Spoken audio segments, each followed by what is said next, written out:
Halo, Assalamualaikum warahmatullahi wabarakatuh. Kembali bersama gua Ajay di sesi opini Ajay part kesekian ya guys ya. Ya, di video kali ini gua lagi nggak mau bahas dulu politik atau yang gitu-gitu dulu ya. Kita sekarang mau ngobrolin soal sesuatu yang lebih deep lah ya, yaitu tentang diri sendiri ya. Jadi gue di sini cuma pengen curhat teman-teman ya. Gue di sini cuma pengen curhat. Jadi gini guys, gua sekarang lagi ngerasa kok orang-orang itu lagi gila banget ya.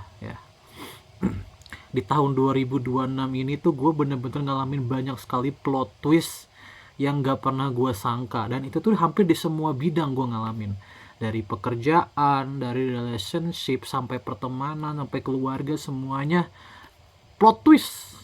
Entah orang-orang tuh lagi gila atau lagi gimana, entahlah, gue nggak paham gitu ya. Contohnya dari relationship gitu, uh, gue tiba-tiba main dating apps, bahkan sampai sekarang pun gue masih main dating apps gitu.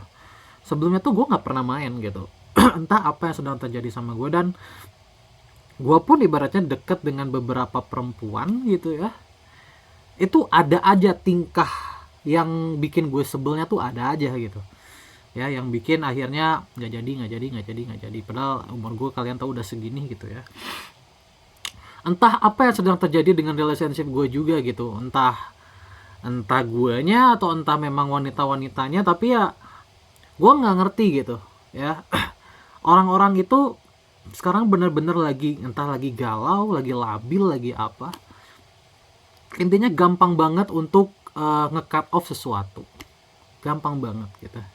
Kemudian dari keluarga juga ya, ada beberapa keluarga gue juga yang plot twist yang kayaknya nggak akan gue ceritakan gitu ya. Intinya di keluarga gue terjadi sesuatu yang tidak pernah terjadi sebelumnya gitu ya. Itu juga salah satu plot twist tergila gitu ya di keluarga gue. Kemudian di pekerjaan gue, nah ini pekerjaan gue mau curhat. Jadi gue dulu sempat kerja di garment teman-teman, namanya PT Pakuan Tekstil Nusantara, gue sebut aja PT-nya ya biar mikir. Jadi gue kerja di situ 1 bulan teman-teman, terus ya keluar kita ya karena perusahaannya bangkrut. Yang bikin gue kesel adalah gaji gue tuh nggak dibayar, itu yang bikin gue kesel. Dan kebetulan gue nya juga ceroboh. Kenapa? Karena gue tidak melihat dulu isi kontraknya, ternyata kontraknya itu cacat legalitas. Nah ini sekali lagi ini pelajaran ya untuk kalian semua, pelajaran untuk teman-teman terutama yang sekarang sedang menjadi mahasiswa ya. Kalian ya, ketika menjadi mahasiswa, legalitas itu penting untuk dipelajari. Jangan sampai seperti kayak gua guys, sehingga gua pun ya akhirnya nggak bisa menuntut gaji gua ya. Gua pun nggak bisa menuntut gaji gua gitu. Itu kan salah satu plot twist yang lumayan parah juga, karena gua nggak pernah ngalamin itu sebelumnya di kerjaan. Ini pertama kalinya gaji gua itu nggak dibayar, pertama kalinya. Meskipun dulu-dulu ya sempat ada lah ya, tapi dulu-dulu tuh nggak sampai gaji nggak dibayar. Gaji itu tetap dibayar meskipun ada masalah gitu. Kemudian pertemanan juga ada plot twist teman-teman. Mulai dari kemarin ya adalah satu plot twist, teman gue tiba-tiba sakit parah, entah kenapa gitu ya. Gue juga nggak ngerti kenapa tiba-tiba dia sakit, sampai ada isu besar banget gitu ya. Gue nggak mau ceritakan isunya ya. Sampai ada isu besar banget, wah isunya tuh bener-bener sampai ngeguncang satu sekolah, satu angkatan kita. Aduh ya Allah, ini maksudnya orang-orang tuh lagi kenapa gitu, lagi gila apa lagi apa gitu ya, lagi kenapa gitu. Sampai akhirnya gue tuh banyak mempelajari lagi, karena dulu gue sempat juga belajar ilmu filsafat, ilmu psikologi, sampai gue pelajari lagi kemarin-kemarin, dan gue menemukan sebuah pernyataan yang menurut gue ini bagus sekali ya. Ini adalah sebenarnya ini adalah teori filsuf yang sederhana ya, teori filsuf yang universal, yang memang terjadi di semua orang, tetapi semua orang tuh tidak menyadarinya ya, sehingga implikasinya terhadap diri sendiri itu menjadi besar. Nah ini pelajaran untuk kalian ya, untuk gue juga pribadi. Kunci untuk menyelamatkan diri sendiri dari penyakit mental, trauma segala macam, Kalian tahu apa? Knowledge.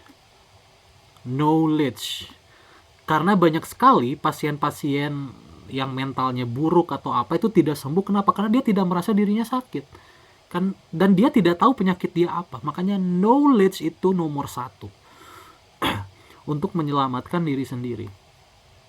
Serius, knowledge terutama tentang penyakit yang sedang terjadi pada dirinya. Supaya apa? Tidak ada unsur penolakan. Karena sekali lagi, yang membuat penyakit mental itu semakin parah adalah sugesti dan penolakan. Itu yang udah gue pelajari selama ini. Gue juga kan dulu sempet konseling ya sama gitu. Makanya gue sekarang pengen kasih tahu sama teman-teman semua ya. Setiap manusia itu punya potensi mengecewakan. Tidak terkecuali gitu ya. Yang tidak akan mengecewakan itu cuma Tuhan. Bukan karena dia jahat, tapi karena dia adalah manusia yang mempunyai emosi, ego, dan nafsu.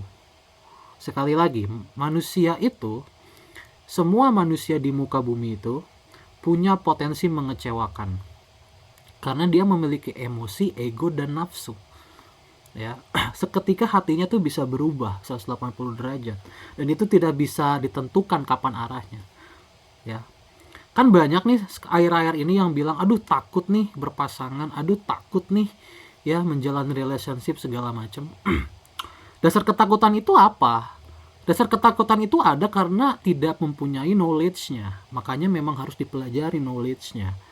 Sehingga ketakutan yang muncul ya dari preference yang terjadi pada orang-orang itu bisa hilang. Kenapa? Karena ada knowledge-nya. Kita mempelajari ilmunya. Ya.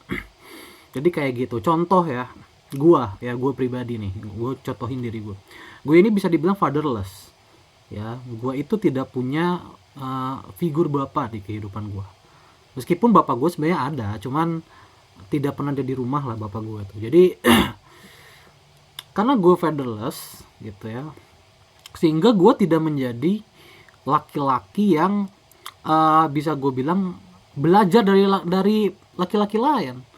Jadi gue mencari sendiri laki-laki itu seperti apa.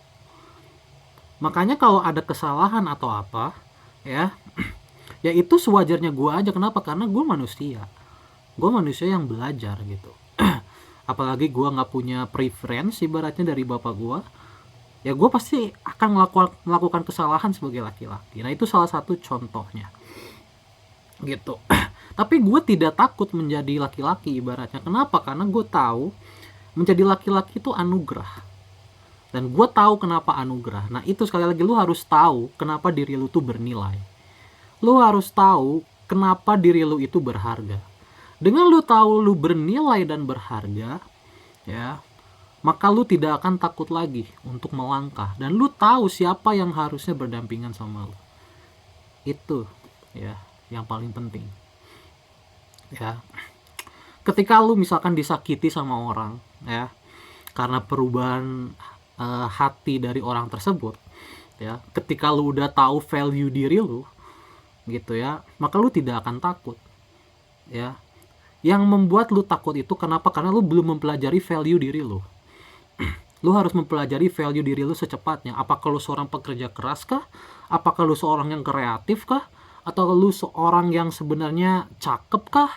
Gitu ya. Apa lu orang yang bodinya bagus kah atau apa? Lu harus pelajari value diri lu supaya lu nggak takut lagi ya. Ketika orang mengecewakan lu, maka lu bergantung pada value diri lu sendiri. Itu yang gue pelajari ya dari beberapa kasus yang terjadi akhir-akhir ini. Jadi sekali lagi, semua orang itu punya potensi mengecewakan, semua orang bisa mengecewakan satu sama lain. Tapi semua orang juga berhak untuk sukses. Semua orang berhak untuk bangkit ya. Semua orang berhak untuk kesempatan kedua. Ya. Dengan meskipun lu dikecewakan sama orang ya, itu tidak menutup diri lu untuk sukses. Tidak akan menutup jalan lu untuk sukses, nggak akan. Yang menutup jalan lu untuk sukses adalah diri lu sendiri. Ketika lu menghayati terlalu dalam ya, kemudian lu malah punya mental block, punya banyak ketakutan. Nah, itu yang akan justru membuat lu nggak akan maju ke depan. Ya, karena setiap manusia itu pasti akan menghadapi masalah setiap hari, berat ataupun kecil. Dan dalam menghadapi masalah tersebut, kunci dari menghadapi masalah-masalah tersebut adalah lu punya value yang bisa ditunjukkan kepada orang lain. Oke? Itu aja guys ya tentang masalah orang-orang kenapa sedang gila dan apa solusinya untuk menghadapi orang-orang gila ini, bisa dibilang. Jadi jangan takut teman-teman menghadapi kerasnya dunia. Jangan takut menghadapi orang-orang yang akan mengecewakan lu, ya. Jangan takut, lu tuh berharga. Lu tuh bernilai, lu tuh bervalue. Lu berhak untuk bangkit, lu berhak untuk sukses. Gitu ya. Lu berhak untuk punya nilai dalam kehidupan lu. Oke? Semangat.